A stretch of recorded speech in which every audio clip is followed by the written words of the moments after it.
Hey guys, good morning. Welcome back to our channel, The Eton Squad. My name is Addie. So for today's video, foreign spouse ni kabayan denied or hindi na-grant ng balikbayan visa kahit na magkasama silang bumiyahe papuntang Pilipinas. Anong nangyari? Akala ba natin when you guys are traveling together, mag-grant yung foreign spouse natin ng balikbayan privilege? Pero itong foreign spouse ni kabayan, 30 days lang yung binigay ng immigration officer.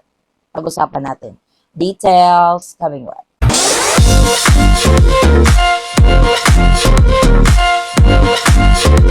So, ang balikbayan privilege para doon sa mga bago lang sa channel ko, ito po yung binibigay na pribilehiyo para sa mga former Filipino. Yung mga former Filipino po ay mga natural-born Filipino citizen na nag-abroad, nag-naturalized abroad, pero hindi nag-apply ng dual citizenship. Sila ay may balikbayan privilege. That's a 1-year visa stamp on your passport during your arrival process into the Philippines. At na-extend po ito sa iyong pamilya. Ito yung foreign spouse ninyo at foreign kids. So, ang sitwasyon ni kabayan, bumiyahe sila papuntang Pilipinas, kasama yung asawa niya, kasama si foreign spouse. So, yung rule ng balikbayan privilege is you must travel together and you must process together sa immigration ninyo sa pagdating sa Pilipinas. Si kabayan ay green card holder from the US. So, Philippine passport pa yung gamit niya.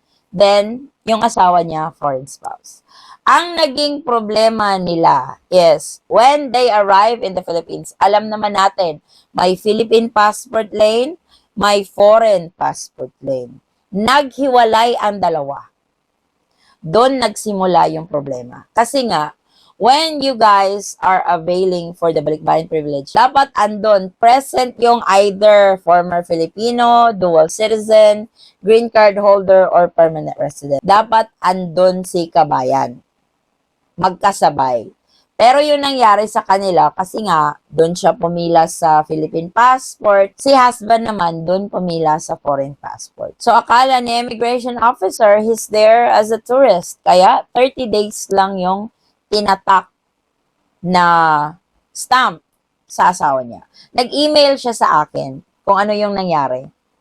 Kasi nga, nagtataka siya. She's been following my vlog, pero bakit daw hindi na-grant yung asawa niya ng balikbayan privilege? At doon ako nagtanong, bakit nga hindi? Kasi nga, doon siya sa Philippine passport, pumila, at si husband doon sa foreign passport.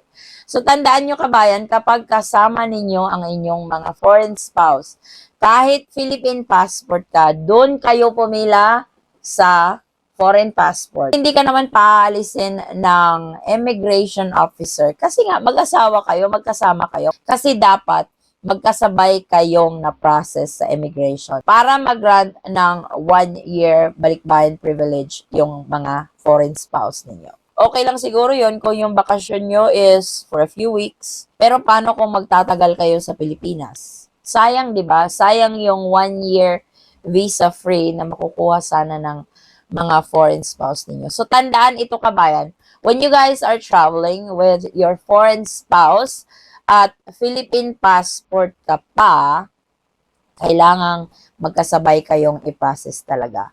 Either you're a former Filipino, either you're a dual citizen, permanent resident, or a green card holder, magkasabay dapat kayong ma-process. And let the immigration officer know, lalong-lalo na kung hindi siya umiimik at pinaprocess lang kayo, passport, documents, and all that, give him a heads up that, sir, we are availing for the balikbayan privilege for my husband. Kasi nga, sayang yung 1 year, lalong-lalo na doon sa mga mag-for good. Imaginein mo, kung 30 days lang yung tinatak at magtatagal kayo sa Pilipinas, ang katutak na visa extension yung haharapin nyo. Kasi nga, limited lang yung tinatak na visa sa asawa mo.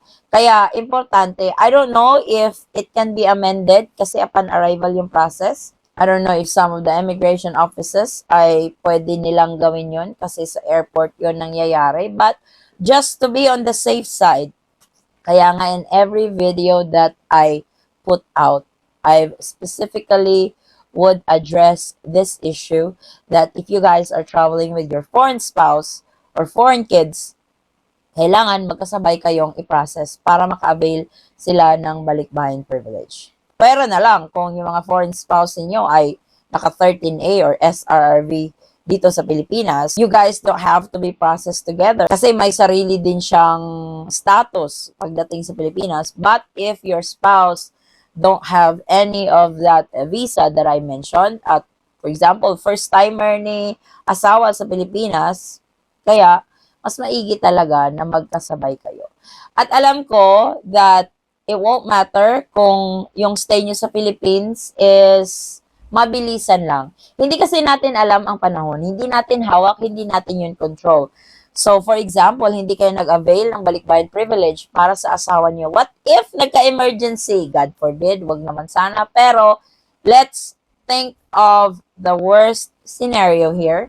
Na for example, dapat 1 month lang kayo dito sa Pilipinas at hindi kayo nag-avail ng balikbayan privilege, pero nga may emergency or may nangyari at kailangan nyo pang magstay ng matagalan, sayang yung free visa na dapat na-enjoy nyo during your arrival process. So, tandaan kabayan na kapag kayo ay bumabiyahe papuntang Pilipinas, kasama yung mga foreign spouse and foreign kids, magkasabay kayo, doon kayo sa iisang bus, sabay kayo lahat, kahit na Philippine passport pa kayo, at doon kayo lilinya sa foreign passport, pwedeng-pwede yan. Hindi kayo paaalisin. At doon naman sa mga kabayan natin, may nakaka-relate ba sa sitwasyon ni kabayan na hindi nabigyan ng balikbayan privilege ang kanyang foreign spouse kasi magkahiwalay silang na process? If you guys can share your experience at ano yung ginawa ninyo, bumalik ba kayo sa immigration officer kasi napansin niyo yung pasaporte? Eto din, tip sa inyo kabayan. During your immigration process, huwag kayong umalis agad. I-check ninyo yung inyong mga pasaporte. Kung ano yung tinatak ng immigration officer, baka yung tatak lang is 1 week lang kayo doon, wala na.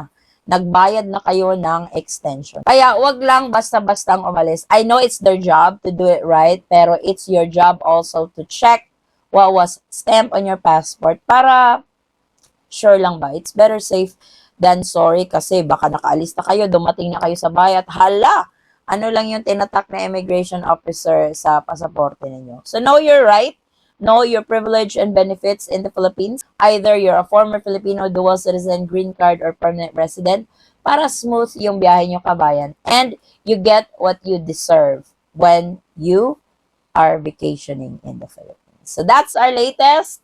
Thank you guys so much for watching.